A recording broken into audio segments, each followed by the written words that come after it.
Assalamu alaikum. Okay, so I am in a room that I usually get reception from, so hopefully with this live won't look as fuzzy as the last one did. Hi everyone, how you guys doing this morning? I fed the chicken. Okay, so she shouldn't be clucking, and the babies still asleep because they had a late night with Papa Bear last night. So it's all quiet on the Western Pools front. All right, so I wanted to take a moment because I was gonna put a rant up, but I decided that my rants is a very specific message, which I do purposefully, and I kind of wanted to be a little bit more personable and maybe try to be as positive as possible with this one because it's a very sensitive thing that I'm going to be talking about. Okay, so Alhamdulillah, all right, I get to do what I love to do so much, which is work in my field. Okay, first of all, I get to teach history, which is a fabulous thing. I love teaching history at the college that I work at, so that's a great thing. But also, I get to write and I get to read all the fabulous stuff that people are putting out there, which is really, really great. Not only do I get to do it for NBA Muslims on Pathos, I also get to do it for my author's blog as well. So I get to read great writing. I get to talk to people about and let people know about all the fabulous stuff that is out there. And I get to analyze a lot of stuff. I also get, and I do it very, very selectively, to edit some stuff. And I also get approached by writers and authors for my analysis and my feedback on their work. And that's what I want to kind of focus on today. I'm very selective about the whose work I edit, and also who gets to just kind of like hit me up and send me their stuff. I used to early on just take everybody, and I wish I could. Honestly, but there are a couple of issues. The first thing is time. I don't have a whole lot of time because I have my own writing obligations that I have to do. Okay, whether it's for NBA Muslims or my students and or my own writing that I'm doing, my short stories and working on my novels and novellas and things like that. So I have a lot of writing obligations. I teach my kids, so I have a lot of obligations. So that kind of cuts my time into my ability to edit. And also, I have a very specific editing process. Okay, I have a very specific approach to the way that I edit work, and that's one of the reasons why I'm very selective about whose work I edit, and also who gets to kind of just like hit me up. And let me try to put this on Do Not Disturb because that drove me crazy yesterday. I kept on hearing everything and everyone, and I just want to turn off the notifications, and it doesn't look like I'm going to be able to turn off the notifications. I'm going to continue to talk while I try to turn off these notifications because I know there's a do not disturb. Okay, I'm just trying to find that.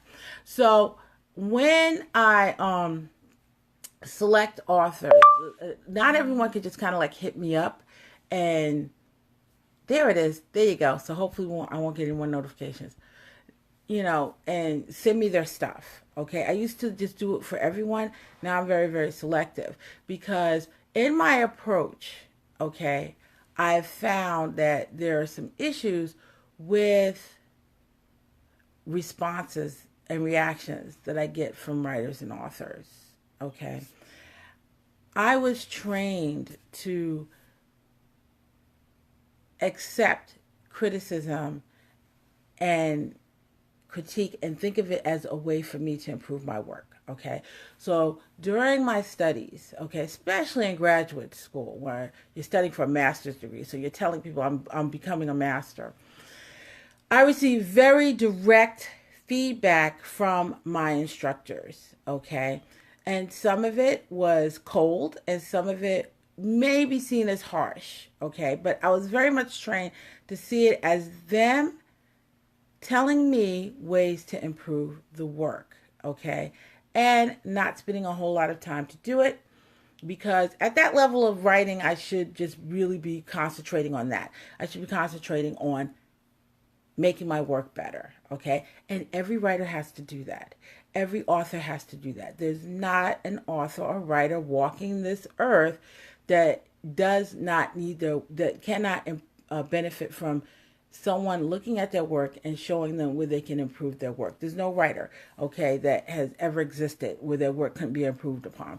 I mean, people improved on Shakespeare. The Shakespeare that we read today is not the same William Shakespeare that he actually wrote. Okay, a lot of hands been in that. So that's the way I look at it. So when someone asks me to look at their work, that's the approach that I'm going to give. I'm going to look at the words that are in front of me and concentrate on ways that I can suggest to the author that they can make, or the writer that they can make it better. Okay. And oftentimes I've experienced an author or writer kind of like shutting down and falling apart. And I don't want to do that to anyone.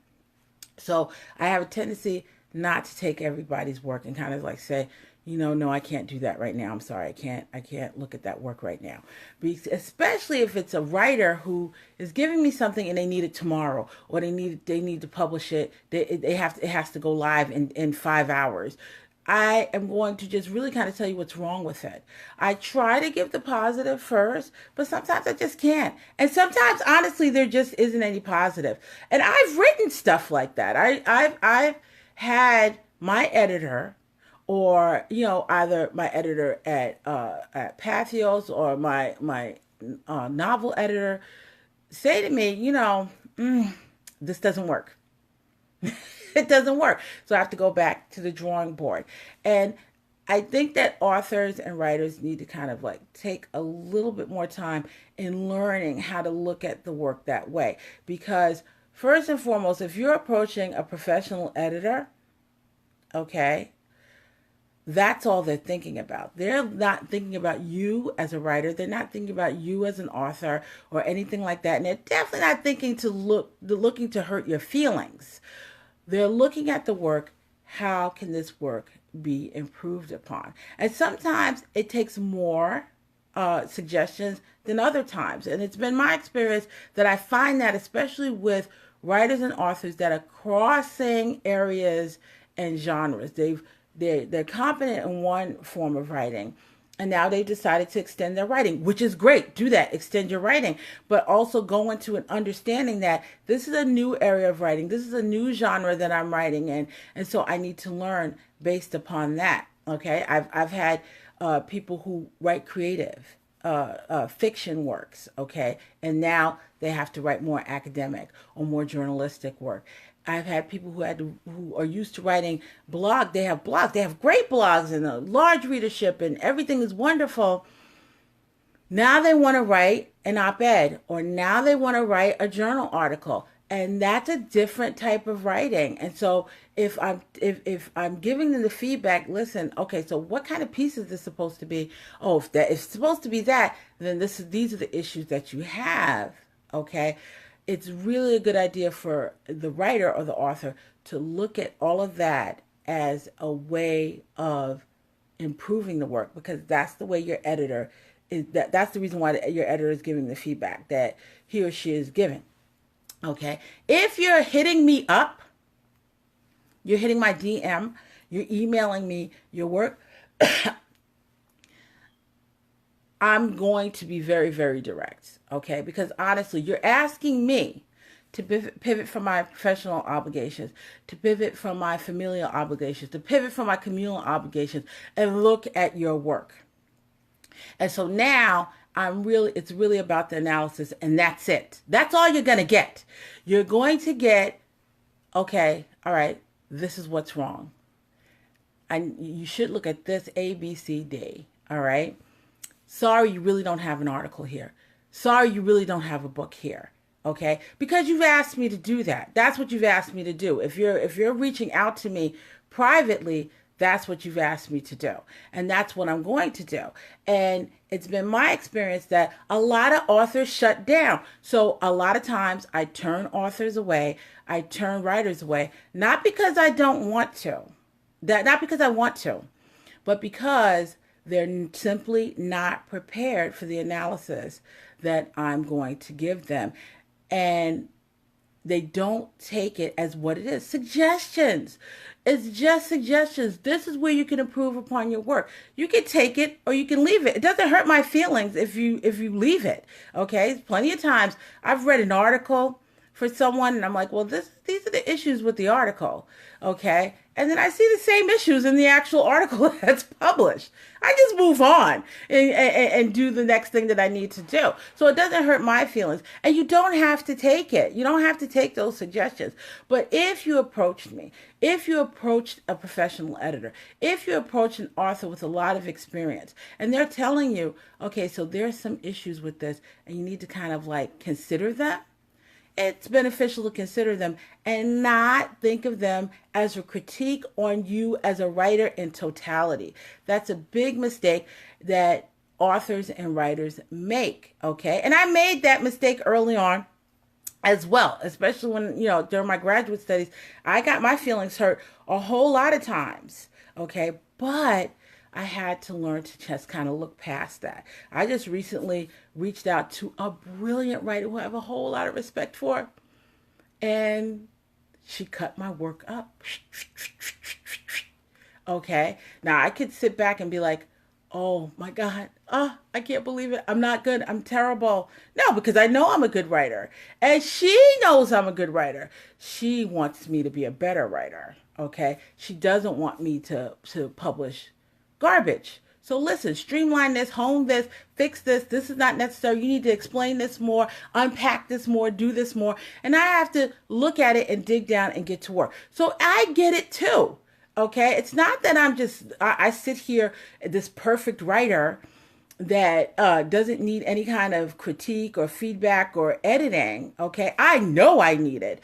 And I'm just telling you, everyone else, what's wrong with their stuff because my stuff is just on point and perfect all the time. Far from it. That's the reason why I reach out to people, because I know my work is far from it. And I don't want to publish something that is weak, something that has issues in it, something that can be better. So, hey, Erin, how you doing? So that's the reason why I do what I do. When you reach out to me and you send me an article, I'm going to tell you what's wrong with the article. I'm going to tell you what's wrong with the book, with your manuscript. Okay? If you have an idea, and a lot of authors like to pitch ideas to me, and I pitch ideas to other authors as well. And I say, well, you know what? I like the idea, but think about it, this, and this. I just had an author, I said, listen, I'm going to say a lot right now. So I want you to keep in mind that I like your idea, okay?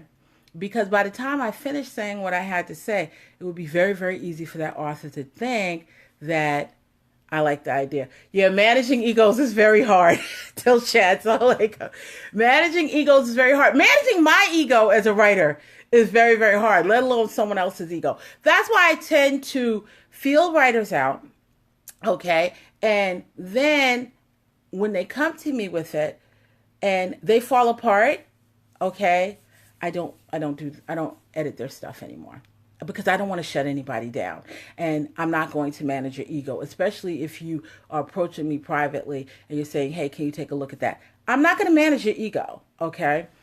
So I have a tendency to do that. And I have a tendency to work really with authors and editors that can take the heat.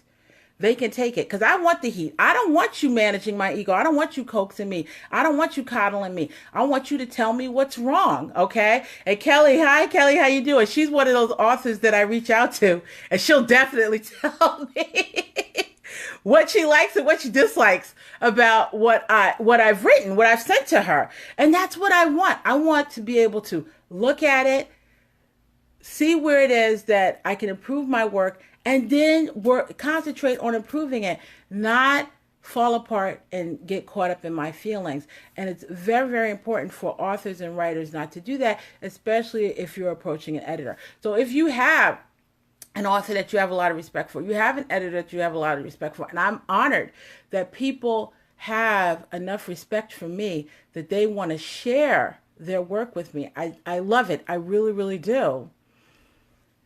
I need authors and writers to understand that I shoot straight from the hip. And when I'm looking at your work, what I'm looking at is what can I suggest for them to improve upon that work. And if I'm sending you my stuff, that's exactly what I want. I don't want anything else. Okay. I love authors like that. I love writers like that. Don't pull any punches. I'm ready to do the work. I'm ready to knuckle down. So if I am just like, yeah, sorry, I can't do it. I can't look at your work. I can't do it right now. It's not because I don't want to. I don't want to take a chance of shutting an author or a writer down. And also, if I've looked at your work before and you've fallen apart on me, I'm not going to look at your work again. I'm just going to be honest about it. I'm not going to look at your work again because I'm pivoting away from a lot of stuff, and I'm just not going to look at it again because I can't take shrinking violence. I can't take people that are falling apart. I need to tell you what I need to tell you, just like I want you to tell me, and move on. You're a big-hearted editor, not to mind when folks reject edits outright. I don't. I really don't mind when folks, because I've seen it too many times. I've seen it too many times. And I'm not that big-hearted because sometimes, honestly, I smirk a little bit because a lot of times when I make editing suggestions and the author or the writer does not at least consider them and improve the work based on some of them, okay, the comments show it. The comments will show the exact things that I said. Well, this is what was wrong. This is what's wrong. This is what's wrong. And then in the comment section, it'll be the same exact thing. Okay, in the review section, it'll be the same exact thing. And I smirk just a little bit. I know I shouldn't, but I do because I'm just like, I didn't just tell you this because I wanted to hurt your feelings. I told you this because this is how the work can be better. If I put in the time and explain my edits and the writer ignores that with no good reason, that's irritating. It's extremely irritating. It's extremely irritating. And there's two things. If you're paying me for those edits, okay, and you don't take them, that's fine. Don't take them. If you're paying me, if you're not paying me and you emailed me something or you hit me up with something and say, Layla, oh, can you look at this? And I take the time to critically analyze it. I'm not just reading your work. I'm analyzing your work, which is what I've been trained to do by one of my instructors who just got on. Hi, Anastasia, how are you? I'm analyzing your work, and then I'm turning around and I'm giving you constructive critiques on that work so that you can improve that work. Now, if I did that privately, no pay, okay, and you pump out garbage anyway, don't ever send me another thing again. I'm just not going to do it. I'm not going to do it. I'm not going to take more time and energy away from an author that's willing to do the work or a writer that's willing to do the work and someone that has paid me to do that very same thing that you've just gotten for free. I'm not going to do it for you again. It's not going to happen. I'm going to be like, nope, sorry, don't have the time on my roster. You're going to have to reach out to someone else because that is extreme. Dilshad is right. That's extremely irritating and annoying. And it's also rude, okay? And it's just plain disrespectful because it's like my time and energy that I spent isn't worthy of you spending time and energy so that you don't present the garbage to the world, okay? If you ask me privately and I tell you honestly, you don't have a book here right now. You have great ideas, okay? But you don't have a book right now. And you still pump out mess and nonsense, don't ask me to manuscript critique or beta read or any of that stuff, okay? I send my work out to people that I respect. I know that if whatever feedback they give me, I'm gonna roll up my sleeves and do the work that I need to do to improve the work based on the feedback that they've given me because I have respect for them as authors and editors, okay? And if I'm telling you, and I've had people who sell tons of books. They're very notable authors and they sell tons of books, okay? Want to write something else. And so they send it to me and they say, what do you think? And I'm like, that's not really an op-ed piece.